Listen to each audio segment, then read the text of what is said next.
JS Water Supply at bbcradio.com. We back in the building with another great special one-on-one OG conversation with definitely one of Baltimore's biggest OGs.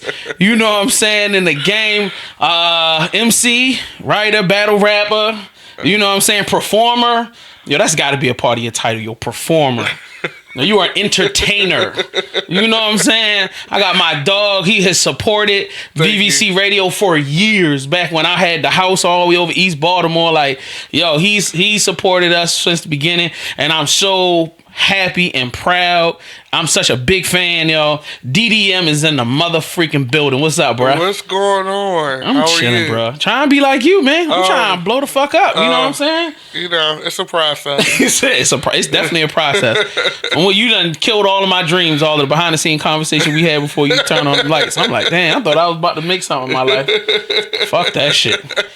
But yo, you've just had one of the most phenomenal years, bro. Like, even before the album came out, you know what I'm saying? Well, the Secretary of Shade. Yeah, that's still going strong. That took you into a crazy direction.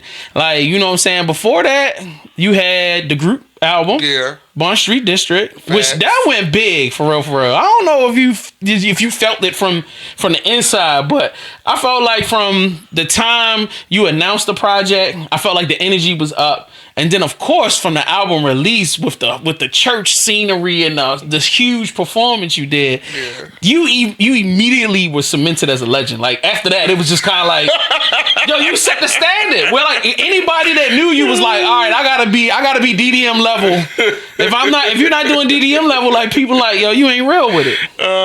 So you took it to a whole nother place. And then when you dropped this new album, same thing. You did a killer performance. The merch game is tight. Yo, shout out right now. Where can they get the merch at? Where can they get the merch at? You can get it actually on my Insta. Everywhere I'm located at Go DDM. We got the link, myshopify.ddm. Boom. And you can get all of the shirts there, bags. It's a one-stop shop. We ship directly to you. That's what's it's up. drop shipping. They made it very easy for artists to do merch now. That's what's without up. having to have inventory. Right. I love that. Now, I'm mad because it was only a 3X on this motherfucker, and I'm struggling right now. Well, you know. Y'all done squeezed my parts in here, nigga, but we gonna make it work. You know, now I need you the next run, give me a 4X. I need a 4 option. Got you. DXL, holla at your boy. That's a fact. So, now, number one question is, how are you doing as a person? Oh, wow, that's different. Nobody ever cares. I really, as a person, I feel very rejuvenated. And refocused.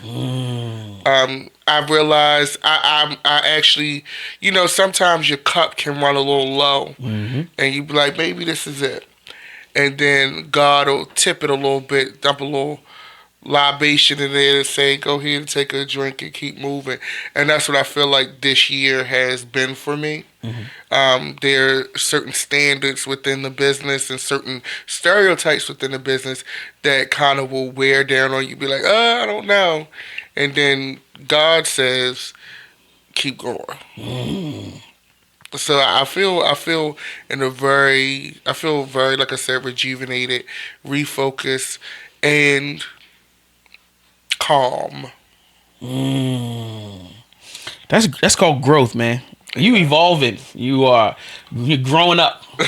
I think that's definitely a huge part of growing up. Like, getting to the place where, but you know, I was about to say where you learn to accept yourself. But in my opinion, I feel like you've always kind of accepted yourself, knew who you were, kind of was like in a certain space. It's a process, as with anything. I think there are stages, especially now, like when I first started, you know, even being like a LGBTQIA. Nigga, you just said what? Person. LGBTQ. I got that one. And then what's IA? Intersex, and I forget. God, y'all don't shoot me in these streets. I forgot what the A stand for, okay, but I know what it said. But it's a process, you know. And like when I first started, I come from a certain time, so we had to be very tough The school that I came from, a lot of us are very hardened by the years and the circumstance, so we operate a certain kind of way. Um, I do smile at a lot of the new kids and the options that they have. Sometimes I'm worried that they're not equipped to deal with the backlash that may come from this new era of freedom and civil rights for gay folks. But I think it's something that we all have to manage. Word. But I think that, like, for me, I'm from West Baltimore City at the end of the day, so that always speaks to a certain level of character that I'm going to have, as far as how I operate, how I feel. And coming from the city, it just is what it is. You learn very quickly that everybody is not going to like you. Um, some people not going to like you for no reason. That's a fact. Some people not going to like you because they feel you may have slighted them, or you may have looked at them a certain kind of way, or you may have threw shade their way and you wasn't even thinking about them. Right. People being invisible beefs with people that don't even know what's going on. They be beefing with you and you don't even know their name. I've had that happen quite a few times. No clue. There's people that are just like, yo, you did this to me. And I'm like, I don't know who you are. But, all right, so I wanted to transition to the next question because this is a great follow-up to what you just said. Like, if you're feeling this great calm and you were saying that God blessed you with this particular thing this year, like, what were your feelings before that? The year before that and I was on a very uncertain path artistically.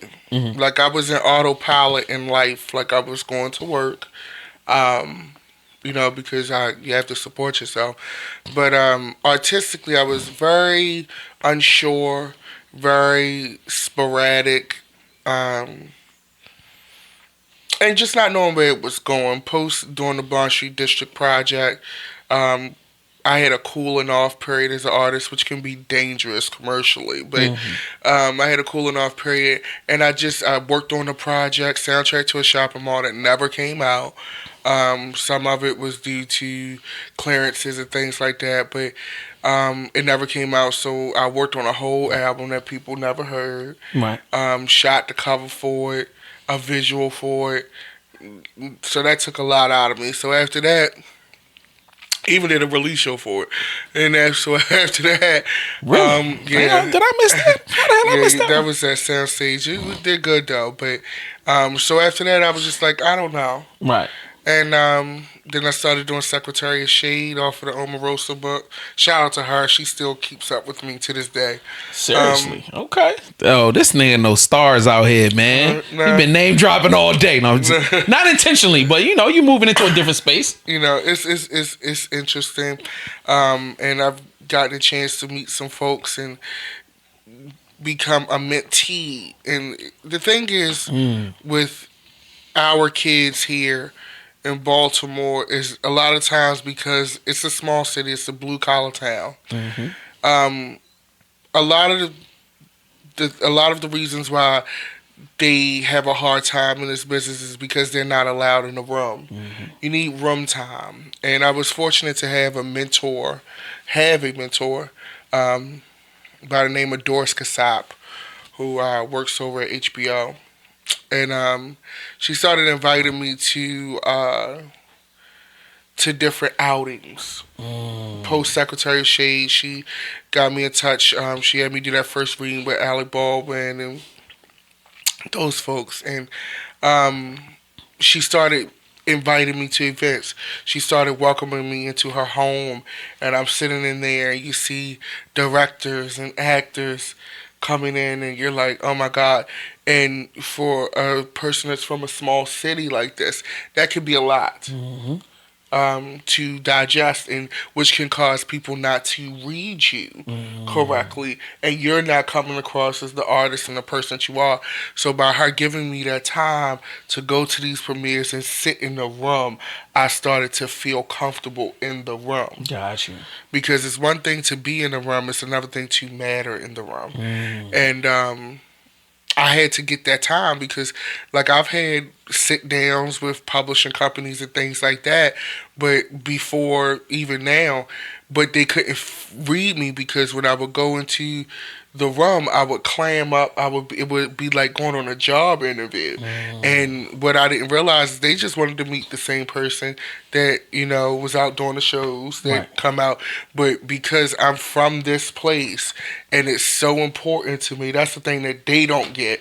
It's so important to you, that you don't want to screw anything up, but by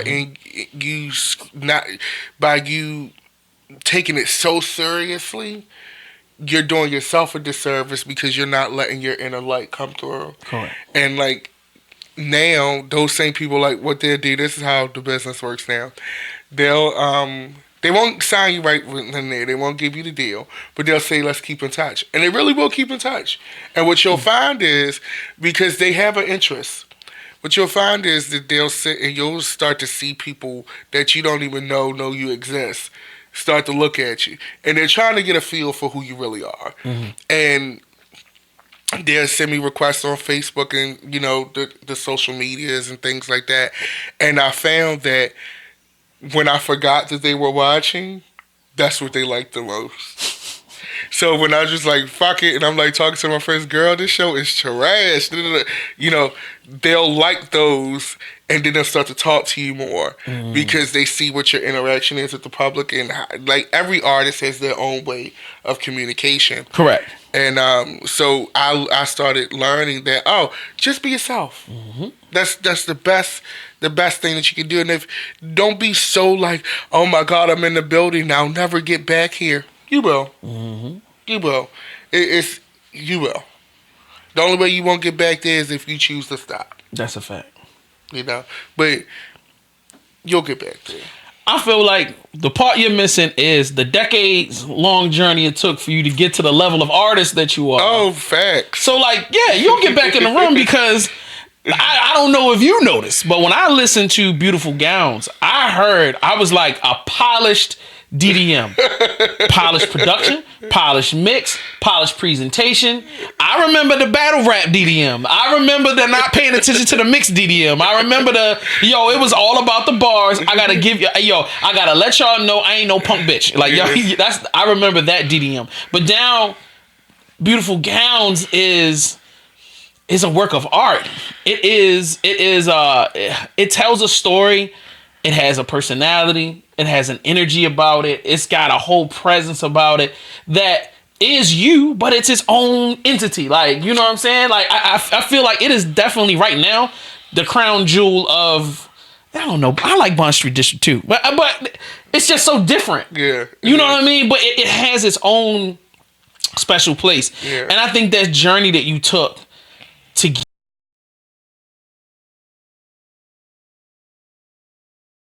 get here, I mean, just brought you to that place of just...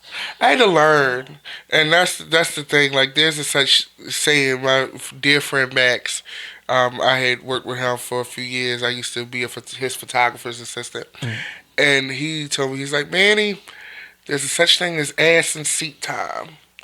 Nobody wants to have their ass in the seat learning. There's this guy posted something on Instagram, I forget his name, but he was like, everybody want to shine without the polishing. And you need that polishing because, like, I didn't know what a good mix is supposed to sound like because nobody taught me that. I didn't go to an engineering school. I had to go through those freestyles and things like that and learn that. And especially being, a gay man in rap, none of these people, I can count on my hand how many studios I done sat in, and they just wanted to take my money for the studio time. They weren't invested. A lot of people just didn't think I was going to last. Right. That's the reality. So they're like, let me go ahead and get this $50, this $100, whatever. And so nobody was investing in me. I had to invest in myself.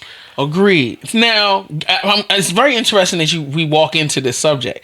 Do you feel like people might have thought you were more like a gimmick, or you were just more like I never saw you as a gimmick. I always saw you as a this is a ill ass. I mean, only because you got bars. Right. That was my saving grace. I was like, yo, this thing got bars. It wasn't like you was, tea timing around and, like I think earlier on, I never saw the extravagant over the top outfit stuff. Like it was mostly you in the last music video, like the Scully, the face mask. Like it might have been that, but like I feel like you went on this journey to prove that you were a MC first. Well, it was necessary. And then I felt like once we got that established, DDM ain't to be fucked with.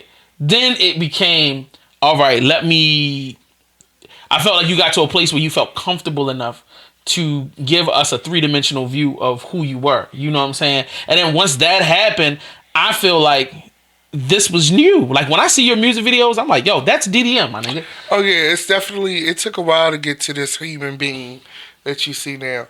But it's one of those things where, yes, it's so important. Like even now, as I like on a local level, regional level, you got to see this culmination. Now we got to do that same thing on a national level. So guess what? As a black male artist in rap, I have to prove that I can rap all over again. Especially because, Island signed this kid from Chicago. Island Def Jam signed this gay kid from Chicago, black kid. But to be with The Rock, to be with the major, like I have to deliver a project that is that. Right. Like I don't get to, and no shade to Lizzo, don't nobody say this again, but I can't come out the gate like that. But she's a woman. And it's a difference. It's different. Exactly. And then she had the support of a movie because she was in that Hustlers movie too. So she caught a lot of breaks on the way up. Well, yeah, I mean, she definitely put in her time because I also remember, a lot of people seem to not know or forget that Lizzo struggled for a long time. She doesn't know me personally. I don't know her personally. But I remember those bills. Right. Where it was, 5 people in the audience, 20 people. She come in and playing the shit like Auto Bar and shit like, small 500 cat, 300 cat venues. Right. And not filling them. Wow. And that's the part that people miss. But the thing is, like, as far as like with me, unfortunately, as a gay man in rap, we're not allowed, or they try to penalize us for using our superpowers. Right. I can make a pop record in my sleep now. But in rap, they can allow these guys to mumble on the records and not say nothing. These girls cannot say anything on the record. Fucking like they say absolutely nothing. But for us to break through, we have to be. It's funny, they're looking for gay people in rap to be everything that hip hop used to be and no longer is. Right. And I find that very interesting. If you're a man, it's different for women. Lesbians have always, and sorry girls if you feel some kind of way, lesbians have always had representation. Whether it was closeted or not, you could see yourself. If I'm a lesbian woman. No disrespect, but you had the brat. Whether she's lesbian or not. Whether she was out or not. She had that image. You had that representation. Right. You had Boss, even though she, you had Lady of Rage. Right. You know what I'm saying? Not saying it in these Right. But if I'm even a tomboy, I had Young M.A. Young M.A. is the first gay rapper to appear on the cover of Out Magazine, which is a gay publication, which I find amazing and sad that in 2019. She's the first in 2019. But that's the difference. See, the thing is, what black people seem to miss is the racial inclinations and the racial variances within the gay community. Like if I was a white artist, if DDM as a white man you would have blown up. Delivered beautiful gowns. Yeah, you'd be. It wouldn't have been a question of, oh, DDM, we need more rap records from you. We need to continue to build this story. DDM would have been signed when the He Say, She Say video came out. I would be on a jet somewhere, probably in an artist reformation program where they take away all of my blemishes, tell me get in a little better shape, and I'd have been sitting at fashion shows with designers coming up with looks. But unfortunately, DDM is black, and black people put a lot of pressure on each other. And as a black man in rap, even for the people that believe in what you're doing, they even feel like, I feel, you know what it feels like? It feels like being the first black woman on the cover of Vogue. It feels like being Michael Jordan. It feels like being a Motown artist where Diana Ross has to present a certain kind of way before to deliver, to cross over and really hit. Right. That's what it feels. It feels like being the first black something. Because I don't think we've embraced as a larger hip hop community an official kind of like, this is a male gay MC that everybody goes, yeah, we bang with him. Like, everybody bangs with Young M.A. Like, so she can go anywhere in any room and they're gonna be like, oh yeah, that's Young M.A. Okay, she's gay, she raps, and she's dope. But you know what? You guys have always loved a butch lesbian woman because she operates within a realm of hypermasculinity that you guys like. So you're able to accept that. She can talk about pussy with you. She can talk about these bitches and all that. It's digestible for you. Got you. For straight right black men or that's black fine. straight Look men. at Sneep. You know, like look at let's take The Wire. And that is correct. Snoop is definitely another. This is why I'm making the Omar tape. Because look at Snoop and look at Omar. Though the characters may be different in that one just kills for sport and one kills because he has to and he just likes robbing drug dealers, they are both LGBTQ characters. Correct. One is actually a more skilled thinker and strategist. He just happens to like men. The other one is really just a soldier. She's not this supreme thinker. But she's in the crew. Omar operates by himself, and you can't stand him because he can outthink you. He's been taking your money, and he has to operate within his own realm. Even when you look at Omar's allies, it's a fucking blind man. Like, he has to literally work with everybody that doesn't fit the mold. Yo, this nigga went deep with it. Did you just break down some? I never looked at it from that perspective. And he was way smart. He's like the king of the outcasts. Right. God. By default. God. And guess what? I kind of look at you the same way. I kind of look at you as being like, you, over time, became a face or the face for this whole community in Baltimore. And I'm not just saying gay. I'm just saying it could be like the art. We came up the hard way. There was no embracement. We built our own thing. And now people kind of, not saying use you, but you are that rep. If they want to say, all right, this type of movement. Yo, DDM, that DDM crowd. Like, you know what I'm saying? People that rock with you. I think that's so ill. You know what I mean? But also, I know you are expressing, not frustration, but you're telling me about a fact that is reality. But I also feel like that gives you the leverage and the power that you will need in the future. Because on the journey that you're on now, we all know you about to go there. But when you get there, you will have leverage. You'll have a stronger fan base. You'll have a group of people that really do, respect you, love you, and they gonna be willing to kill for you. Well, not kill, but they'll be willing to really commit to seeing you become the person that you're meant to be. Right. You know what I'm saying? But I think that comes from not because you're gay, bisexual, or whatever, but because you represent it in a three-dimensional way. Your music videos, the albums, even the merch, the live shows. And it's not done in a, I don't know whether or not you do this intentionally or not, but I don't think it's really out in anybody's face. You know what I'm saying?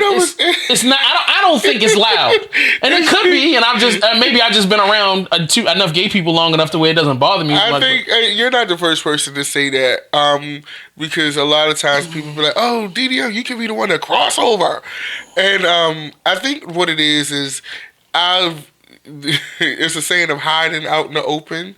Like, I really don't hide anything about myself. I'm so secure in myself, I don't feel the need to prove anything to anybody. Right. But I do talk about my life as it, warrants. Like, even writing this tape now, like, I'm using the Omar character as a case study for my life.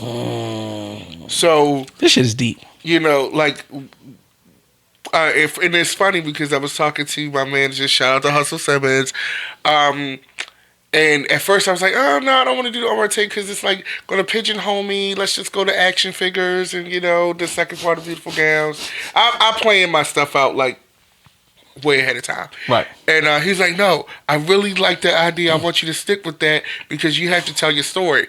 And it's like right. rap people have to hear that story. And they respect niggas respect Omar. Right. They respect The Wire. So like when they hear the name, they know what it is. So right. like, and then when you bring that perspective that I know you can bring, it's gonna win. That's a. I will say this. And working on it, because I've started working with different producers on it, and I don't really work with a million producers because I want my projects to have a very cohesive sound. I want them to feel like movies. This one is very cinematic, but in working on this, it definitely is everything you love about the soul of hip hop music. I started writing some very reflective things. I had this song called Boys Don't Cry that I really like. And then we got the Ballad of Omar, which is like, that's probably the opener. That's probably going it's everything. It makes sense. It's probably the opener. And then I got this other song that I'm working on that's kind of like backstory, like kind of like the way I create my projects, I create them like fashion designers. I create them like filmmakers. So a story has a middle, a beginning, and end. Right. Every scene should not sound the same. Every scene should not feel the same. It has to give you a feeling. So we kind of started channeling the old Mobb Deep records, and which is different for me. So we talking about Infamous Mob, or we going Hell on Earth? Or we doing about Infamous Mob, like old Mobb Deep. So we started channeling some Mobb Deep, but in a DDM way, which I think people is going to be interested in. We started, my vocal presence has gotten better, so we started kind of molding that and giving, like I said, it has that Mobb Deep kind of feel on one or two records, and then we have that great soul feel from like Premiere and like the great Premiere records, the great Nas records. It basically, everybody that I typically, these people aren't my personal heroes, right? But to tell this story, because it has to, my journey as an artist spans several years, almost more than a decade at this point. That's a fact. So it has to, if you're talking about someone who was born in the 80s, went to school in the late 90s, early 2000s, and come of age in the 2000s, or early 2010s, the sound has to span that time frame. It has to feel like The Irishman. It has to feel like Goodfellas. It has to feel like that. So we can't just start out with trap. Right. It has to sound like that. Right. So it has to have that soul. It has to have that cry. Like, one of my favorite lines is, I started by, it's like, walking to school in dirty sneakers in 95 when niggas had beepers, snotty nose, cornrows, begging mommy for Pelly Pella in my wardrobe, living off free lunch because cash is tight. I couldn't get a girlfriend because my pants too tight. Over West, you learn how to crack, fuck, or fight. It's either man up or get stuck up by dykes. Like, it's so, like, that's like, real shit right there. Like, so, like, for me, like, I had to, it's almost like going back inside of yourself. And because I always look at every project like, is this my last one? Right. And like, for this tape, like, we did across all platforms, Beautiful Gowns is at like 100,000 streams. Congratulations. Thank you. And that's with nothing. Word. I paid for all of that. Like Right. people think, oh, Rock Nation, did they press the button? Did they? No, we just had some meetings. That's So it. we gonna get you a plaque? Did we get You a know, 100,000 right, streams you know. plaque? Come on, we gotta get the DDM plaque out here with the beautiful gowns joint. You know, so like we gotta look at that. And when I was started writing this project, I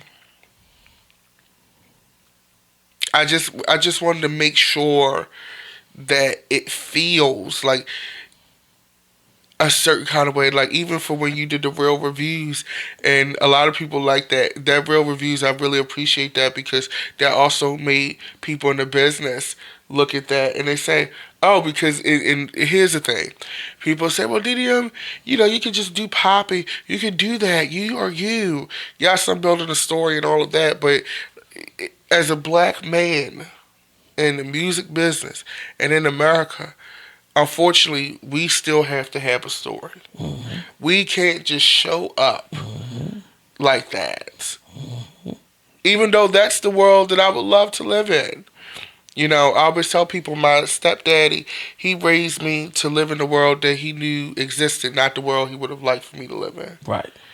And I think that in writing this Omar tape is very painful. It's a very painful experience for me because it caused me to relive a lot of things. Also, too, on this record, and I'm like talking about this like it's like coming out tomorrow. Well, like on this, it will be out at the top of 2020 though. That's for sure. I have to be done by the end of the year, like literally by the end of next month, no later than mid-January. Mm-hmm. I got put on the timeline, but they ain't want to let you go for too long. They was like, sir, you need. They actually gave me to the end of January, but Hustle was like, nah. We're going to shave it back some. And I know why, because you have to have time for, clearances and things like that. Mm-hmm. But this is the first project. Usually, I never really address people as far as it pertains to rap or any disdain I may have. I've always believed in being more classy than that. Mm-hmm. But this record, we're going to discuss people. Everybody's not going to like me after this tape. In the sense that I disagree. I feel like the people that don't like you already don't like you, and it ain't going to change. And the people that love, I think for a character such as yourself or the DDM character, it's either hate it or love it. There aren't a lot of in between people, and if we embrace you and we love you, it's purely because of not just the music, but like what it represents and how it represents you. And then like the people that don't like you, fuck them niggas. Who nobody give a fuck about them niggas in the first place? Like it's gonna be interesting because when I like sit and look at how things pan out, this record, like I said, it's the first record that that where I'm addressing the fake love, the outright hate. I never talk about that kind of stuff because I'm all about positive, things. But also too, I had to talk about it now because it's time for me to move on and grow. Right. And one thing that it's like a therapy session. Yeah, right. You have to let those things, and you have to address them, because if you don't address your pain, you will never be able to enjoy your pleasure. And you just have to. You have to do that. Word. You have to do it. All right, let me run back because I normally in my whole interview process I start from the beginning but you and I have there's so much stuff to talk about, so I kind of forgot to get to this. So you were born in Baltimore? Mm-hmm. West side of Baltimore. Mm-hmm. All right, and you grew up in big house, small house. Not big as in size, but as in large family, small family. Oh no, I always had a small family. I'm the oldest. Me and my little brother are about 9 years apart. It's just me, my mom, my brother, and my stepfather. Word. And what was the predominant music being played in the house when you were like before you could touch the radio? A lot of, my mother's born in 57, so a lot of, 70s. The 70s still is my favorite. 70s is my favorite era for albums. 80s is my favorite era for singles. The 80s, they was batting 1,000 as far as chart topping records in the 80s. I don't agree, but everybody got their thing. Like as far as number one, like and then selling pop, like trunks from a of pop perspective, like the 80s still dictates. Like you hear the records now, they sound like any pop record still has the DNA of the 80s in it. Right. The New Weekend record sounds like an 80s synth. Agreed. Like record, it still has, and this is 2019. I give you that. You're right about that. But the 70s is my favorite era for albums. So, it's a black family. So she's playing a lot of soul, a lot of R&B, and things of that nature. But my mom also was a big classical fan. My mother is a very intelligent, brilliant woman. A lot of classical music was played. Like diversity in the house. Oh yeah. She loved pop. My mother loves musical theater. So we listened. That's why people are like, your songs, they just like earworms. They just so catchy. Because my mother raised us on musical theater. So one of the linchpins of musical theater is the songs have to catch. People have to be in the crowd and be able to repeat them very quickly. Like, you know what I'm saying? They have to be able to catch. Yeah, I like that. So I listen to a lot of that. I listen to a lot of radio jingles, a lot of television jingles. And in retrospect, that helped me a lot with being able to write many different kinds of songs. Right. Yeah. So when you got old enough to where you scraped together a little bit of change, and you and I come from the same era. So like when we went to the record store, it was an exciting day. Or you was at the mall. You was either at Westview or Security, and then you go to you go to the record store, which was like Sam Goody or something like that, with your own money. What was the first thing you bought? Like, what was it? A CD? Was it a tape? And what was it? I think one of the first tapes I bought, it was from Caldors. It was a CD single of Janet Jackson's "If." That was like, you was in the Jacksons like that? Yeah. Was you Janet? It was like not really a Janet. Oh no, the Michael and Janet. Like, of course, any person born in the 80s, they are synonymous with your life. So that was on the Janet era, and I bought that single because it was on sale. And probably 99 cents or $1.99. Right, it was on sale, so I got that cassette tape. As far as like getting actual CDs and stuff myself, it's all a blur because I bought so much music. At certain times I had certain albums that had resonance with me because I do remember when I bought, like, I remember buying Foxy Brown China Doll because it got pushed back. It was supposed to come out November 3rd, the same day as Total, Kima, Keisha, and Pam, but that got pushed up. Total, Kima, Keisha, and Pam still came out. I remember buying that. Then Foxy came out in January 2019. No, January 99. China Doll came out. I bought that. That was around the same time. She had the Vibe cover. I think that was Vibe where she was like in a bikini and she was like real visceral and sexy on that cover. So as an MC, who did you prefer more? Was it Kim or was it Foxy? I love them both equally, and I think it's such for different a shame. Reasons. Yeah, I think it's such a shame that the business, like, I feel like that group of girls, Kim, Fox, Brat, Rod Digger, Emile got a raw deal because Emile is called Hindsight is 2020. Because a lot of what she was doing, the way her voice lays on the record, the way it meshes in the beat, Jay-Z knew what he was doing. He knew that he had an instrument. And Emile's voice was truly an instrument. Her first album was good. It's actually one of the best female rap albums out because it is a predecessor to rap and pop. I'll give you that. And Just Blaze did almost the whole album. And he almost did the whole album, right. I'm not going to lie to you. First of all, I bought all of their albums. Like, I'm a huge hip hop fan, but I mean, I love getting a different perspective and a different sound. When you bought a female MC's album, you knew they were going to really invest into the production. You knew you were going to get a good quality out of it. You're going to deal with Kim, Foxy, Digger. Digger had a dope first solo album with Swizz doing the majority of the majority. So, like, you know what I mean? That time period, like, Because when you got, y'all don't understand. Like, we was kids, you had limited money. I didn't have money to buy everything. So when I bought something, I had to know that, especially $18 to $20 for a CD. I needed to know that I was gonna get something that, I was gonna be that was gonna give me an experience. I felt like when I'm buying, and I don't know how music kind of sat with you, but for me it was a representation of where I was, or it was something I was playing to like exhibit whatever. If I was mad, I'm playing some DMX. I'm playing something angry. If I'm happy, I want to play listen to happy music. So the music that I would normally play would be kind of a play off of how I was feeling.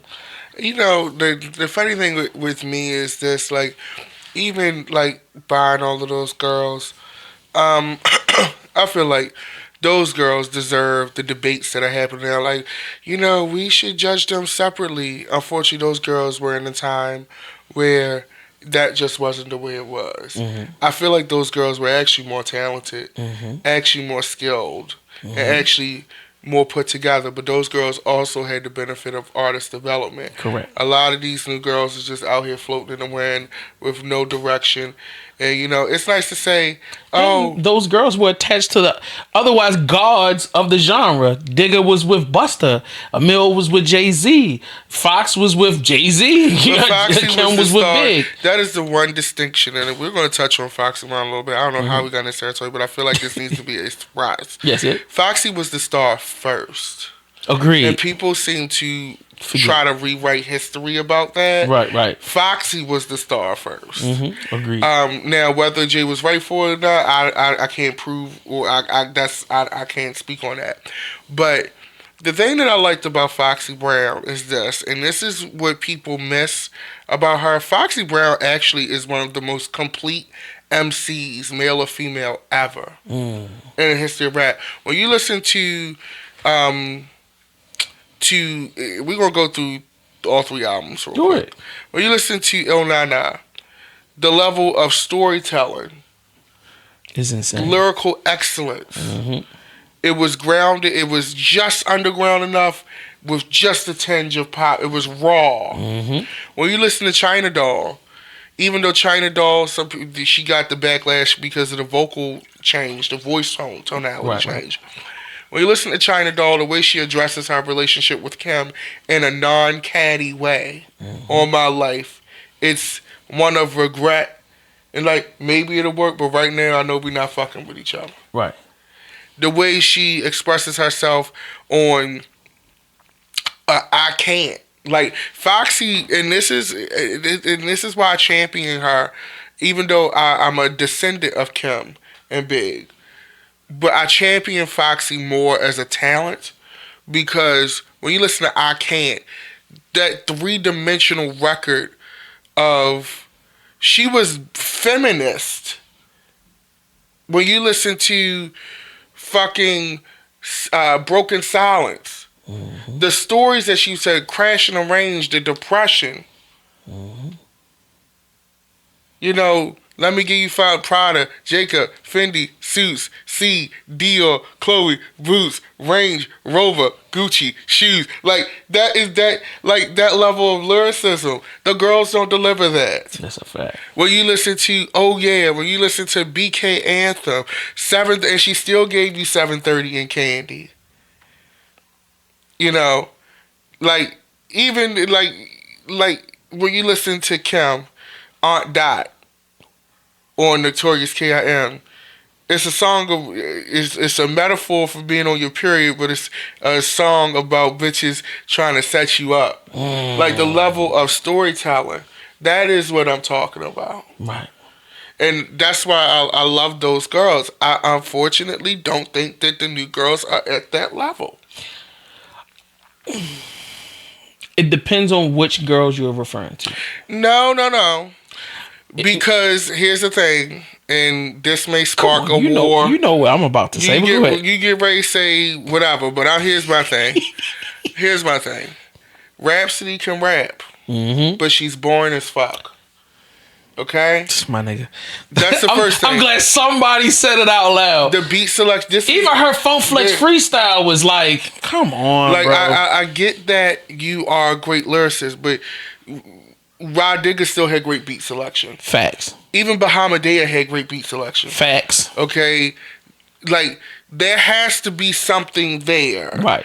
And I tried to listen to the record, I couldn't get through it. Lauryn Hill had great beat selection. Right, like if you're gonna be that girl, right? You know what I'm saying? But the thing is, I'm not hearing, Aunt Dots from these girls. I'm not hearing I Can'ts from these girls. I'm not hearing, even a For the Fam from these girls. You know what I'm saying? Well, a lot of the new girls coming up outside of cliques and crews. So like they don't have that cosign. So you're not gonna get a For the Fam where you got Jay, Benny Siegel, Bleak. You know what I'm saying? And I do appreciate, I like City Girls. You know, but I like them because in a time where bitches is fake ratchet, they really ratchet. Yeah, right. So they have an authenticity that I love. Correct. But even if they weren't in crews, still they need to be developed. That's agreed. Who's A&R in these projects? I don't know, and we can talk about that all day. Like the last City Girls project, I don't give a fuck what nobody say. That shit was trash. It wasn't good. There might have been 1 or 2 records that actually made the radio and it worked for them. Great, but the majority of it was nonsensical. It was just a lot of random. I like the first tape better. Agreed. Yeah. The one before the one that blew up. Yes. I like Period better.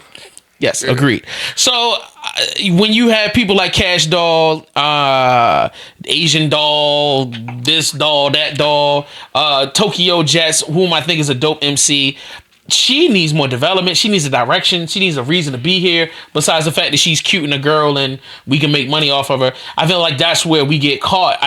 Now, the only person, and this is where the war starts, probably between you and I, is I feel like that's what made Cardi B's first album so fire. Oh, that was purpose. There was meaning.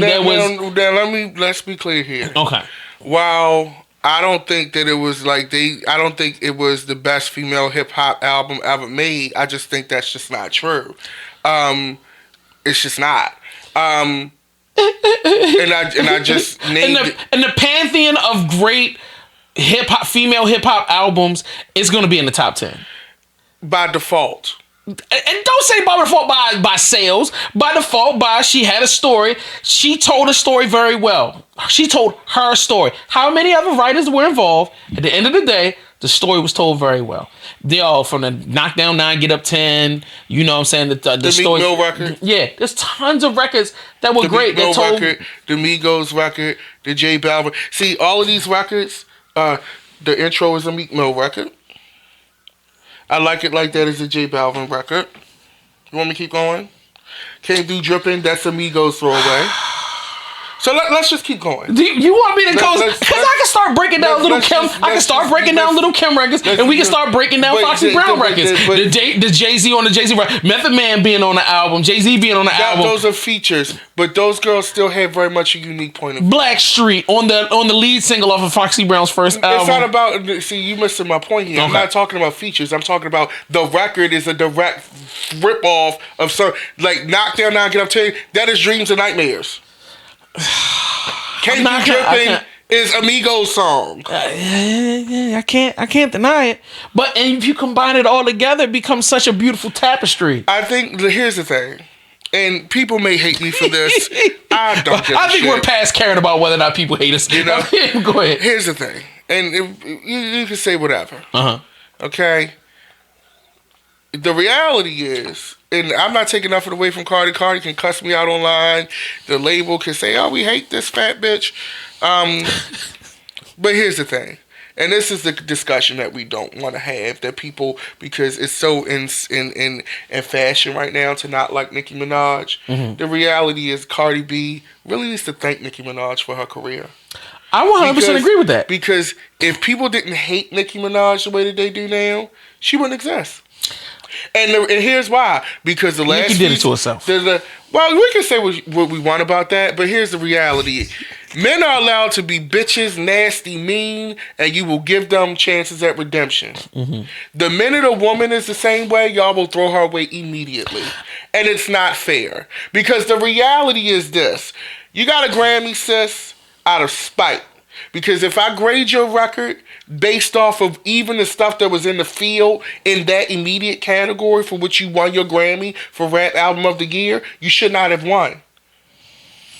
If we're laying out Mac Miller's record, if we're laying out Pusha T's record, if we're laying out all of these records, that was that. Mainly because I'm a huge Nipsey Hussle fan, and if we wanted to compare, you know what? No. I will still say that album was best. And that's great. You can be radio and say that. I'm retarded. The reality I'm not being radio. I really liked her album more than that's nice. But here's the thing. Go ahead. Okay. Because y'all want to choose real hip hop when it suits y'all. Because DDM. And I'm a play my gay card right now because it's the fucking truth. Right. DDM came out with a record that sounded like that, and y'all found out that I didn't write half the shit on it, and I had all them features. I would be discredited. Okay, I agree with that. I would not be looked at as a true icon. Right. And I damn sure wouldn't have won no damn album of the year Grammy. I don't look at Cardi as a hip hop icon. I look at her as a pop artist, and that's in my opinion. But so you saying a pop artist should have won the best hip hop album? And if we're gonna say that, then no. Then you should have gave it to Mac, or you should have gave it to Nipsey. And that's my the question. Opinion, so we need to start having these real conversations. Okay. If you want to, because I just made you backtrack on air. I didn't. I still feel like Cardi's album it deserved album of the year, but not hip hop album of the year. But album of the year. So she won hip hop album of the year. She didn't win album of the year. That's correct. That's correct. Okay, so let's be real here. All right. For that, I will co-sign. Okay, let's be real here. Okay. Let's stop playing games with ourselves. And I like Cardi B. Facts. Here's the thing. And we have to get to a place in hip-hop music where we can objectively critique people's art. Right. Without it being a personal attack. Correct. It is not a personal attack on any one of these ladies. Right. Okay? No, we just having a conversation. Because I don't want them to try to Jermaine Dupri me, because I get what Jermaine Dupri was saying, and they took that shit and Me Too the fuck out of it. Right. He wasn't fucking lying. Right. Now, their counter argument that it's a lot of guys that do the same thing is also true. Mm-hmm. But I don't feel sorry for neither side, because guess what? My gay black ass is still fighting for one of us to get one of those positions. Mm-hmm. You name all of these dolls. All of those dolls got situations. Mm-hmm.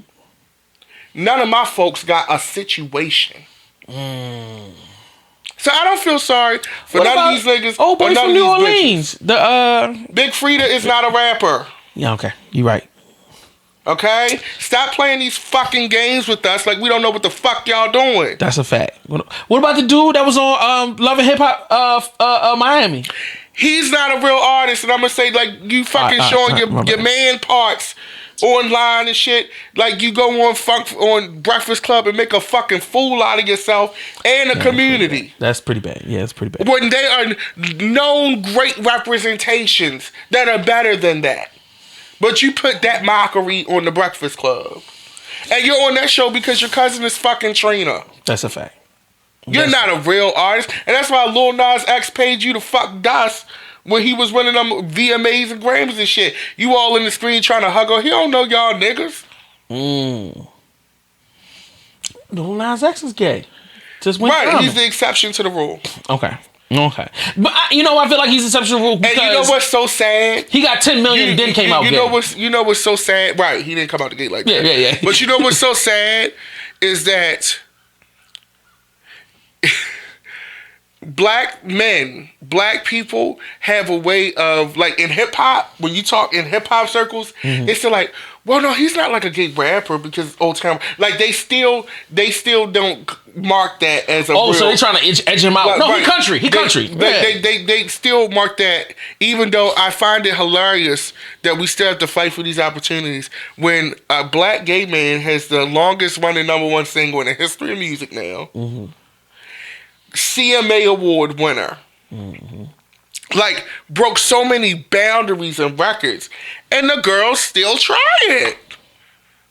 And it's like, at some point, black people, yes, I'm talking to you, black people, when are you going to cut the shit? That's a fact. Like, when are you going to cut the shit? I feel like there's still a point in our community where we haven't fully accepted ourselves. We still ashamed of being black. So it's like, when you feel that shame in yourself, it's hard for you to turn around and just show love to somebody else. You know what I'm saying? But you'll show love to a white lady. Of course, because you look up to them. You revere them. That's why everything is all about. If I speak correct English, I'm talking white. I'm getting money like a white man. If I got a nice house, you bougie. You know what I'm saying? Like, we still haven't gotten to the place of like, yo, we are dope. We don't need anything else. We just us, and we accept us. And I feel like this generation though is moving they're changing the dynamic. And I feel like with people like you are fighting that good fight. You coming over that hill and you taking all the arrows, but eventually it'll get to the place where you will be appreciated, you will be supported, but it's gonna take some time. Like, the shit that be fucking tripping me out, right? Okay. Like, you've come to some of my events. Like, motherfuckers, I feel like in this city, and it's like crazy, because like I talk to TT about this sometimes, because we like vent, because me and her kind of share the same, we had the same bumps to a certain degree here. Right. And here's the thing, motherfuckers will not come to my shit. My shit be lit. They do. They are lit. That shit be a lot of bad bitches. Excuse me. A lot of attractive women. It be giving production value. Very much. Definitely. High production value. But then you turn around and you want me to come to your shit. That's a fact. And it be bullshit. And it be complete and not a did it dash. Like, motherfuckers, I ain't never won shit in the city. All of my paid show, I hate to say this, it hurt me to my heart, but I ain't start getting paid for what I was worth or even shown appreciation until I started fucking with white people. That's a fit of that. That's sad. It's unfortunate, but it's true. It's and like now I'm like, I got, y'all want me to come to these fucking events and shit. You know what I'm saying? The shit don't be together. That's a fact. But I love you, so I'ma still come because I love black people. I think because you're a more forgiving person and you see the bigger picture. And I love this city. Like, it's a lot of people that love Baltimore City. I don't think nobody love Baltimore City more than me. Right, wrong, or indifferent. In my heart. Right. And I feel like every Baltimore citizen should feel that way. Right. You know what I'm saying? But I love Baltimore City. Right. Born and raised here. I'm probably gonna die here too. But it really break my heart sometimes. Like, the absolute utter bullshit that, like, motherfuckers be really trying it. And I be so nice. And I be keeping it so cute with these bitches. I feel like because you're an artist, you should be able to lay niggas out and ain't nobody gonna challenge you. And I'm not necessarily trying to encourage you to be catty or to be angry, but I feel like there's a point where you've taken enough and you have to draw that line, and you've got to communicate where niggas is going wrong. And I think the reason why I became a bad person to a lot of people is because I did not allow people to just walk all over me, and it ended up trickling down into the radio station. And like, that caused a lot of problems for me. But at the same time, I feel like it's that important because niggas need to learn how to respect people. You know what I'm saying? Not just because I might have a successful business, but because I'm a human being. Right. Yeah, I'm a human being. And I support you, and I'm doing whatever. Like, you can show me that same respect in return. Whether it's coming through or just keeping my name out of your mouth. Like, just because I might do something that may not be to your liking, that doesn't necessarily require you to have a 45-minute fuck J session or a fuck DDM session. Like, it don't need to be that way. And it also, and this kind of goes back to a point you was making earlier, is that as a 40-year-old black man, it took me 30 years before I learned that I had hurt a family member that was gay. And my whole life to that 30, I was talking mad shit, like, all faggies, da-da-da-da-da. And like, I had a younger cousin, but I talk my shit. I don't think about how it connects with somebody else. And until I had a one-on-one discussion with him and him expressing his hurt and pain of like, yo, I thought you hated me. And I'm like, what? Nigga, like, you my blood, my nigga. Like, I never would hate you. I don't hate you. I love you. Like, I would kill for you, my nigga. Like, it don't matter. None of, whatever your personal preferences behind closed doors. Like, we still blood. But after him explaining, like, yo, bro, I hear what you say. Like, that's who I am. So when you saying that shit affects me. That's when I had to learn how to take a step back and go, damn, why the fuck am I even feeling? Like, why do I care about another person's, like, why am I so emotionally invested in this? And I had to look back at myself and be like, yo, this is just somebody else telling me this is how I should be. Right. I think honestly, like for me, personally, like I always, and the girl's gonna come for me when I say this, but I was always able to decipher shop talk and real harm. I think growing up in the city, you know when there's real harm in your midst. You also know how to decipher shop talk. Not saying that shop talk is good, because it is a lot of toxic things and bad things that get said. But me personally, like I can honestly say I don't have these traumatic stories being in the barbershop. Bring that mic close to you. I don't have these traumatic stories being in the barbershop. You know what I'm saying? Right. Like, I loved going to the barbershop before I started shaving my head, because I like the camaraderie amongst black men. Right. I love to hear black men sit and talk, because I think it's the funniest shit ever, because they gossip worse than women. Yes, that's a fact. And it's just fun to me. I just don't have... I'm from a different cloth, a different era, a different time. You know, I'm just not that soft-hearted. Right. That's just me. Right. But some people process their feelings in a different way, so you have to be sensitive to that. So everybody's not going to be like DDM and be like, fuck you, nigga, yeah, I'm a faggot, what? But it's different if it's somebody that's not your family. You know what I'm saying? And it's somebody like that relative is close to me. Like I grew up together, like saw him every day for 20 years, you know what I'm saying? So like I understand, and I probably was saying some crazy heinous shit. You know what I mean? So like even in a barbershop, niggas have a tendency to kind of be edited, but then when you with your close friends, and he just so at the time he was a baby and I'm grown, so like he's hearing me talk crazy shit, and they like, oh, it kind of makes him feel a certain way. But I think the greater point was just me getting to the point of me having to look at myself and go, why the fuck am I so emotionally invested in something that has nothing to do with me? And I had to realize that, a lot of that shit was just me feeling insecure. Like, I was insecure. Like, I don't know if some dude gonna come and, touch you or do something crazy. And then you be realizing, like, that's nobody was thinking about you. Nobody give a fuck about me. Like, and then to the point where it's just like, everybody's different. Yeah. So however that person decided to live their life. And then I think once I came to that realization that, it's just as a person choosing a different style of life, all right, that's when I start calming down. It stopped becoming, and I start censoring myself. And instead of saying wild shit, it comes down to like, let that person live. And then appreciate, and then it comes to the level of, I can appreciate when I meet an artist like you and say, what they doing is dope.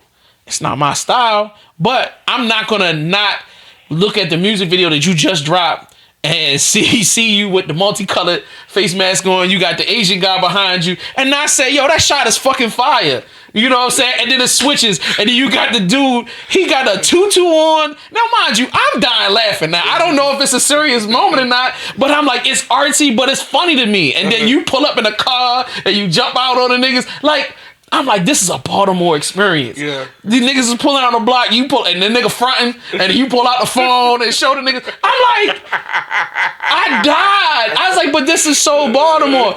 But I'm like, I had to get past the insecurities and the dumb shit just so I could see how dope. Just you created a dope moment. Yeah. You know what I mean? And I feel like that's a journey that we have to continue to be on. Like, and I try to my best, you know what I'm saying, with my new younger family members and the young people around me, like just the dudes, because girls are inclusive of everything. They love, but it's just like, I had some baddies at the party last night. They was going, I had always some at the album release party.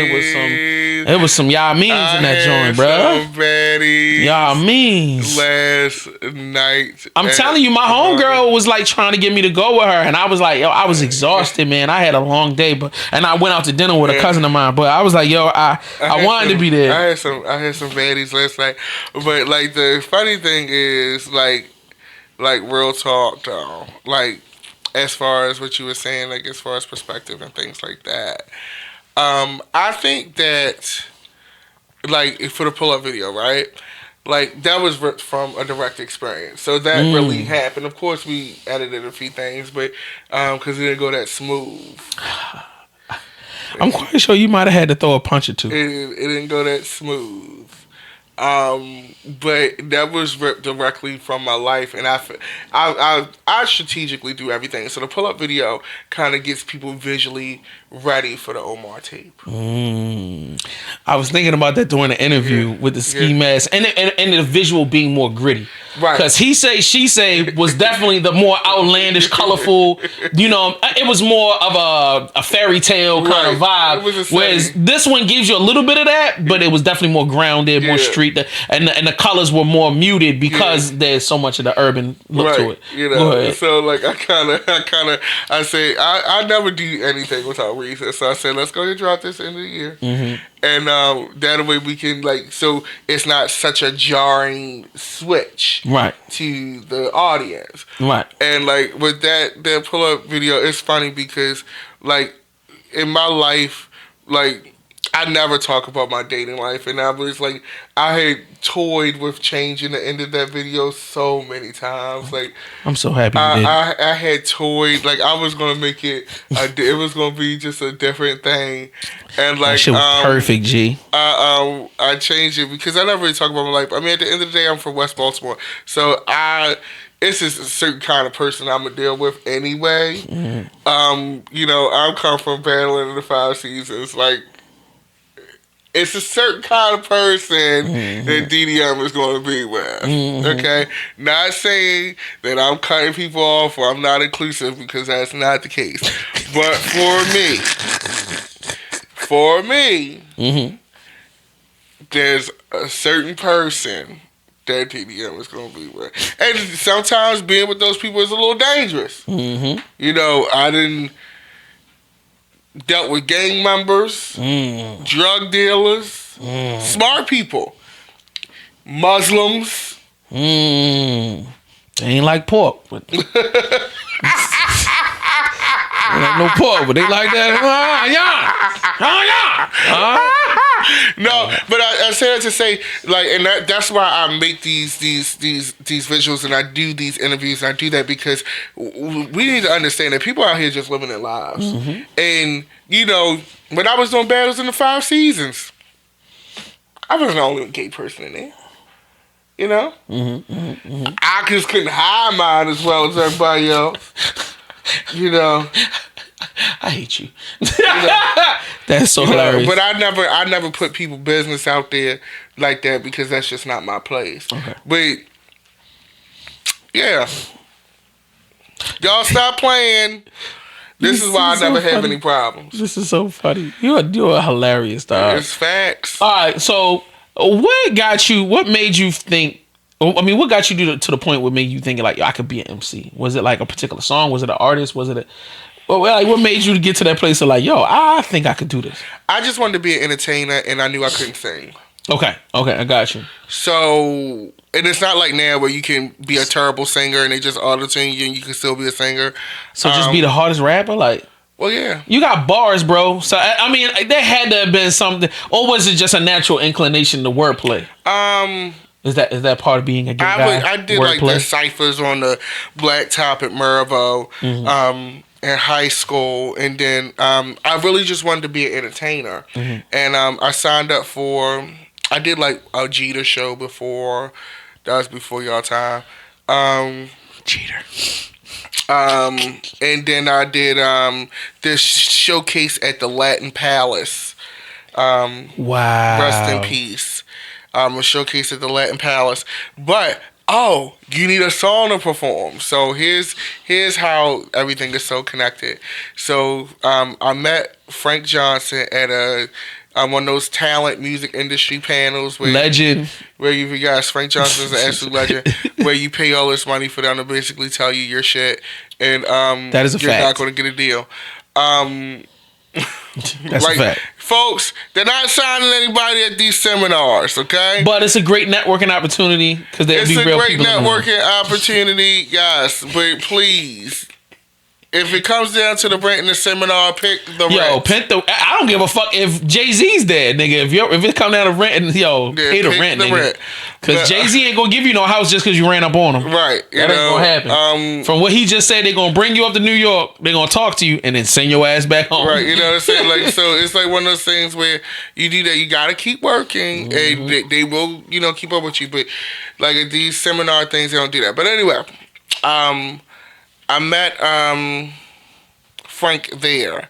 Frank had a studio called Track Kings Productions. I recorded my first ever freestyle over Keith Murray's Yeah, Yeah, You Know It beat. Wow. And it was on Valentine's Day, February 14th, 2004. Wow. Frank used to record using Cubase, and you would get your CD. Right. You bring a CD. It wasn't no flash drive or home recording. Wasn't where it is today. And I recorded that and started working there. And kind of what I liked about Frank is because Frank at the time was doing mix show promotion for Def Jam at that time.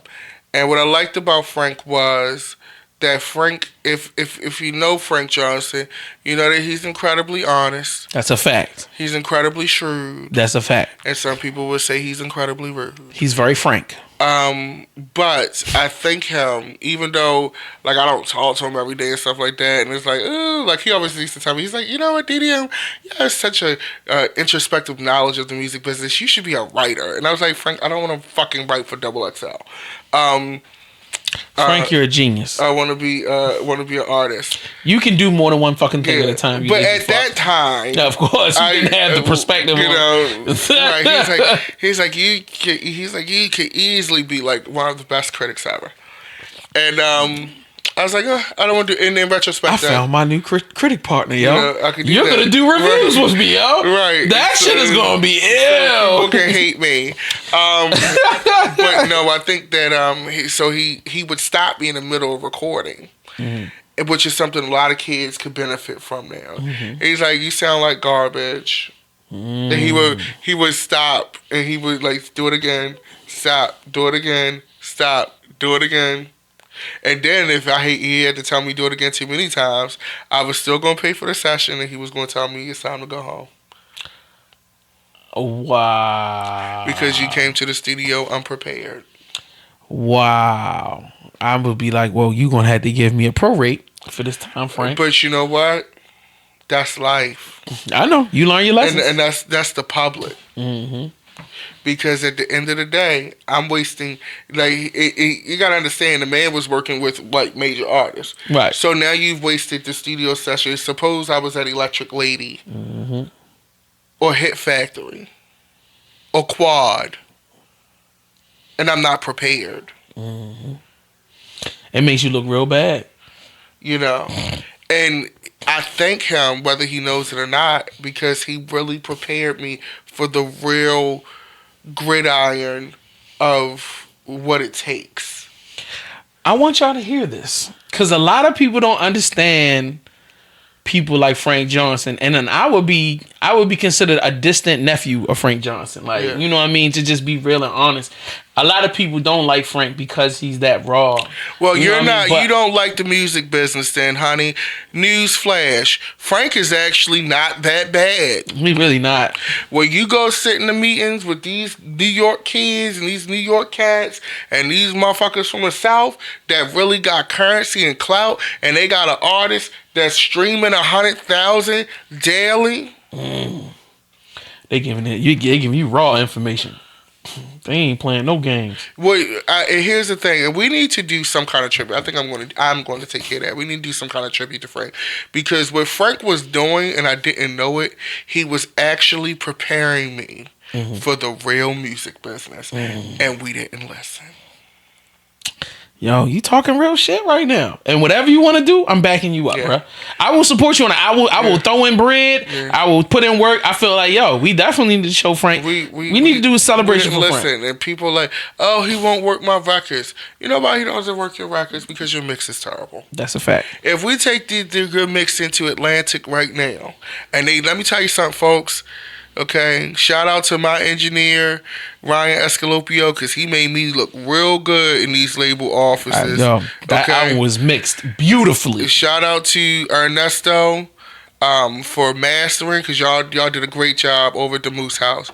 Let me tell you something, folks. When you take your hit record with the terrible mix and the mastering that you got from some like corner store place, when they put it on them big speakers in them label offices, it's gonna tell on you.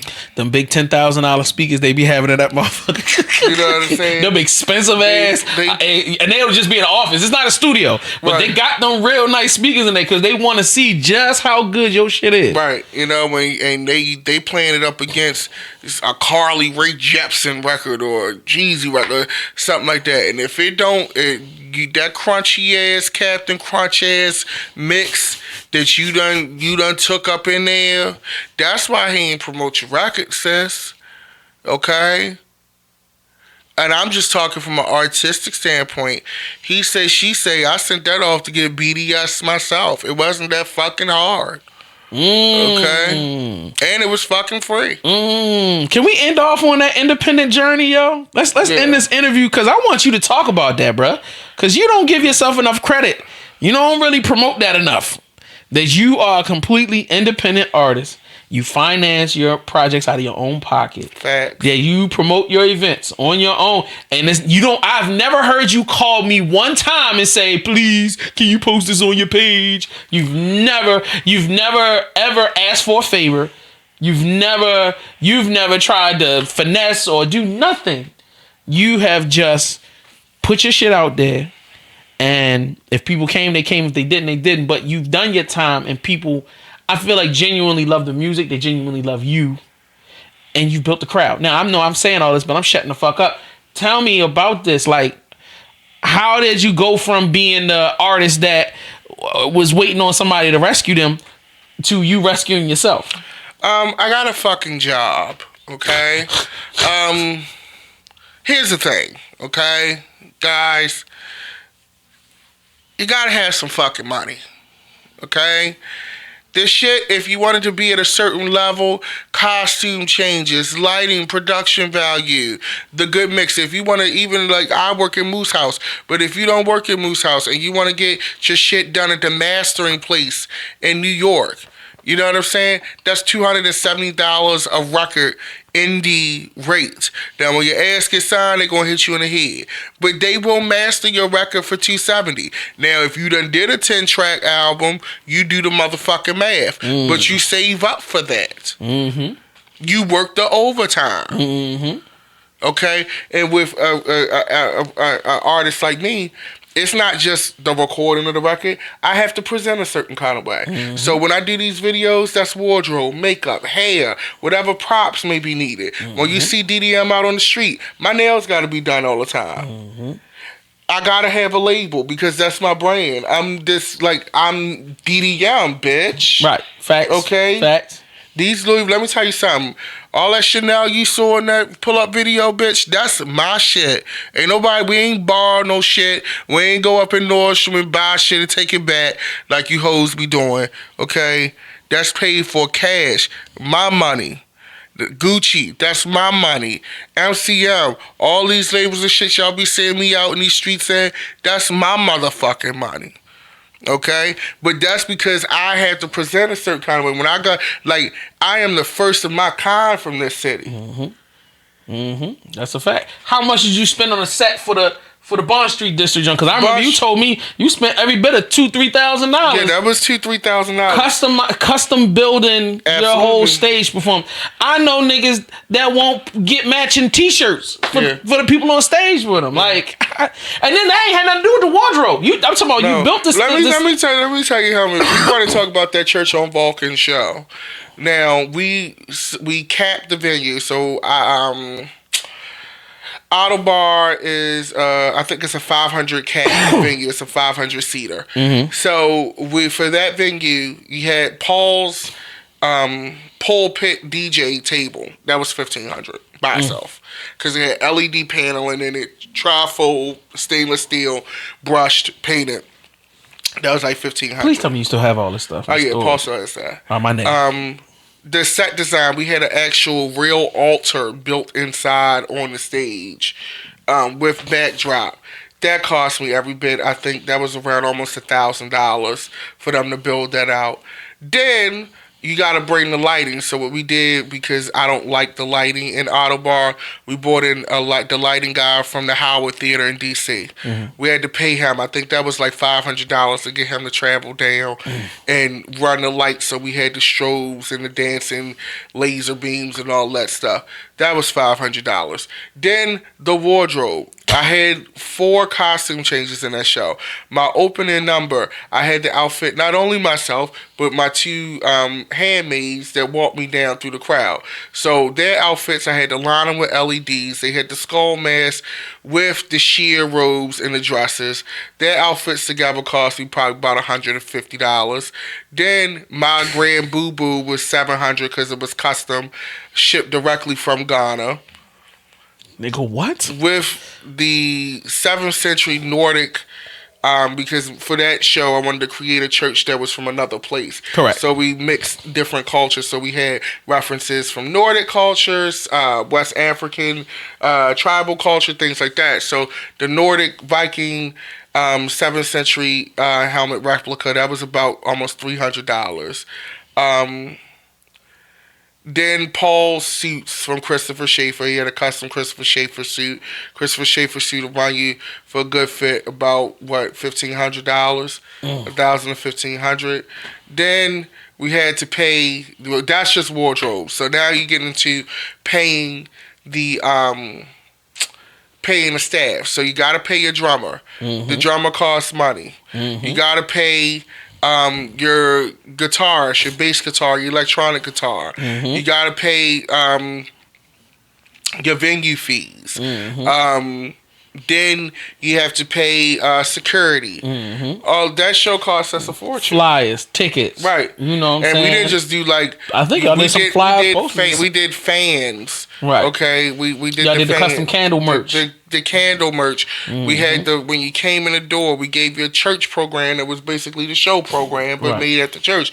That cost money. I basically delivered a show that was a major label sponsored show, and I didn't sell no drugs. I didn't borrow it from nobody. I didn't take out no loans. My ass was working 12-hour work days, 5 to 6 days a week. That was close to $10,000 in expenditures. Yeah. Out of your own pocket. And please tell me you got the whole thing videotaped and the DVD or the YouTube videos coming out soon. It's in the vault. You know what I'm saying? I need to see that, bro. It's in the vault. Like, what's it going to take for us to get this thing rolled out, bro? Was you waiting? You waiting till Superstar on the drive? I have my history. Okay. In the vault. All right. And that's just one show, Soundtrack to a Shopping Mall. It wasn't as big a budget, but we did that at Soundstage. But that still had about 4 costume changes. I had to pay for a rotating escalator that I didn't get. A rotating escalator that you didn't get. So why didn't you get it? Belt. Well, basically the guy that did the set design, day of show, just couldn't deliver it. Like, he was supposed to build it out on the stage. Come to find out, and this is why you always have contracts with people. Because, like, and I've been checking with them, like, hey, what's going on? And couldn't deliver. So I was pissed. People still got a great show, but I was pissed. For Beautiful Gowns show, that wasn't as expensive as Church on Walking by far. But by that point, this is show number 3. Right. So I've learned where to do what. Right. You know, so, you know, we got the laundry machines on stage, the backdrop, invested some LED poles, hazers, give me some great looks, you know, and do it that way. It was a phenomenal show.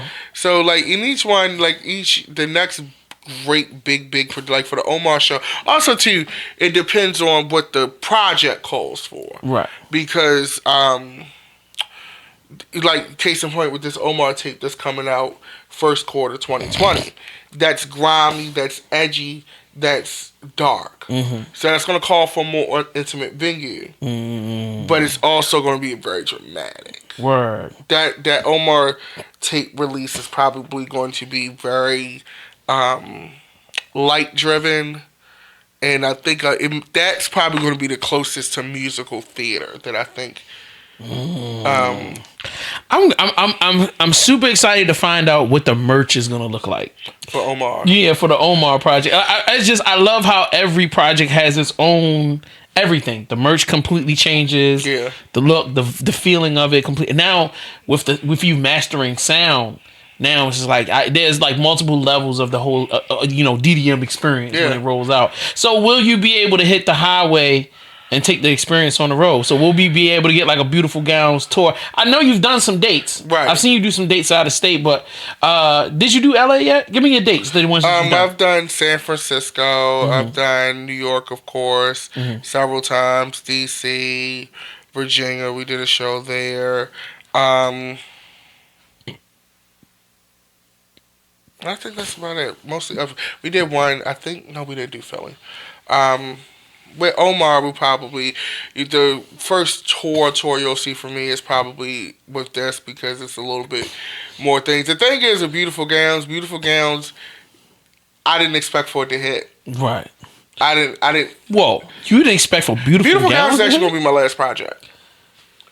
Like it was gonna be. This is it because I feel like I'm not spinning your wheels. You've invested so much. I'm not going where I need to be. Were you getting a return on the investment? Like, were you actually making the money back? So, like, you spent all that money on the Church on Vulcan?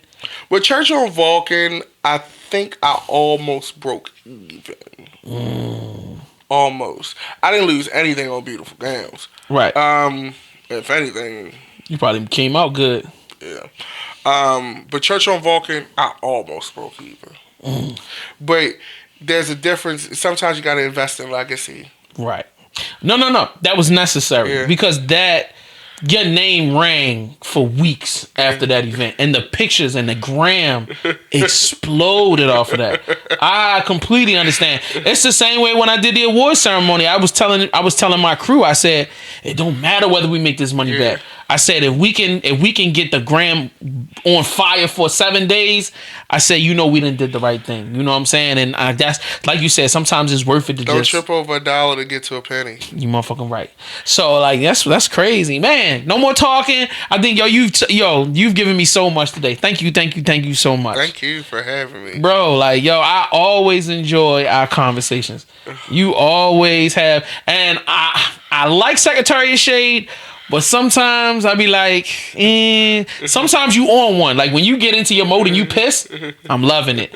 But then sometimes you kind of be going through the motions. Yeah. You be going through all right, let's go, bitches. Like, hey, bitches, everybody log in. All right, you shout out the niggas you need to shout out. And then it's like, all right, let's just go through the rundown. Right.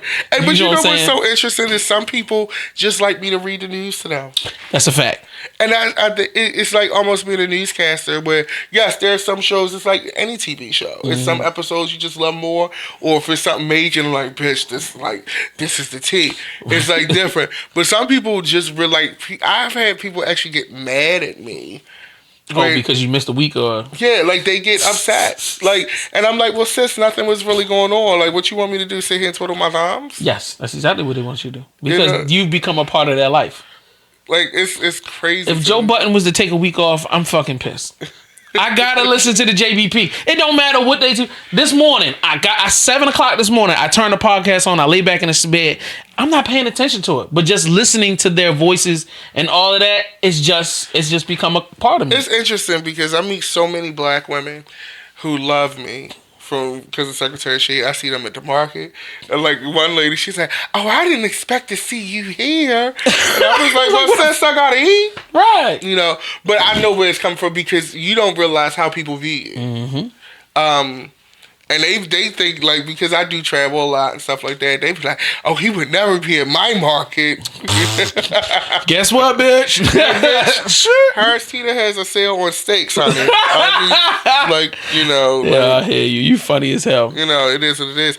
I go to it's like funny now because like I go to the nail shop and like where I go to get my nails done there, they starting to really pop because the girl Jessica, she does like, it's funny how word of mouth happens. It still matters because the girl Jessica, she does my nails. She does Misty's nails. She does a lot of prominent people in the community, and we trendset. So now, like, you have to book her a month out.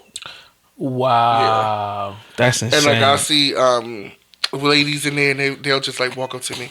I love your show, and then they'll go and scurry off. Old white Jewish ladies too. Oh my God. You got that money. Like, you just said the two critical things. Old Jewish. Yeah. 3, old Jewish ladies. Yeah. No, I mean, if they Jewish, they gonna be white. Yeah. Yo, shout out to the old Jewish ladies. Catch on to my show and fall in love, bitch. Yeah.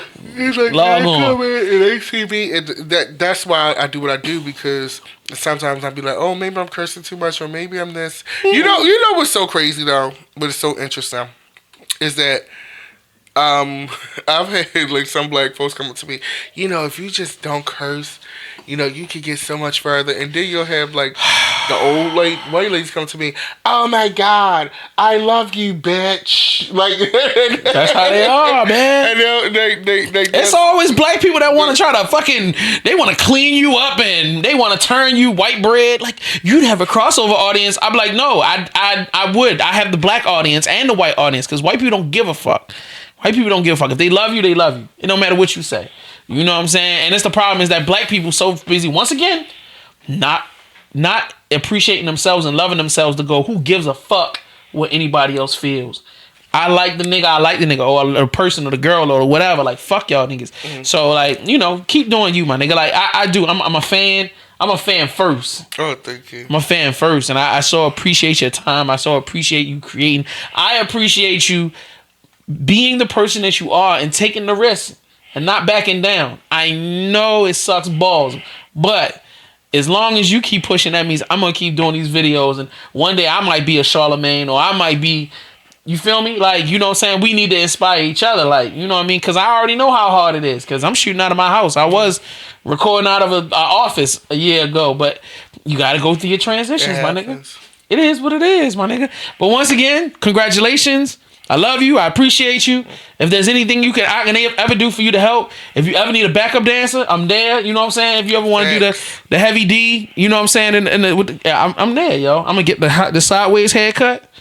You know what I mean? You gotta get the shit with the button downs with all the colors in it. Nigga, I can fucking. You think I'm playing DDM? I can fucking dance out here, nigga. I'll show y'all niggas how it's done. Where can they find you on social media? Instagram @GoDDM. Don't forget Secretary of Shade YouTube, which has become a great platform for me. Yes, it is. And also too on Twitter @Uncle Lulu. That's Uncle with a K. Don't shoot me, but the Twitter people tried my life, so I had to change my name. But yeah. I can't wait for the Uncle Lulu clothing line to come out. It should be lit. Yo, we check y'all next time. Make sure, if you haven't done so, to check out the episode with my dog GGL Slick that just came out of jail. That episode is up and live now. Don't forget to check out the rest of the Aries Lounge sit downs that we do every week right here on vvcradio.com. Follow me on Instagram @JS1THASUPPLIER on all platforms, and vvcradio.com. We love y'all. Check y'all next time. Peace.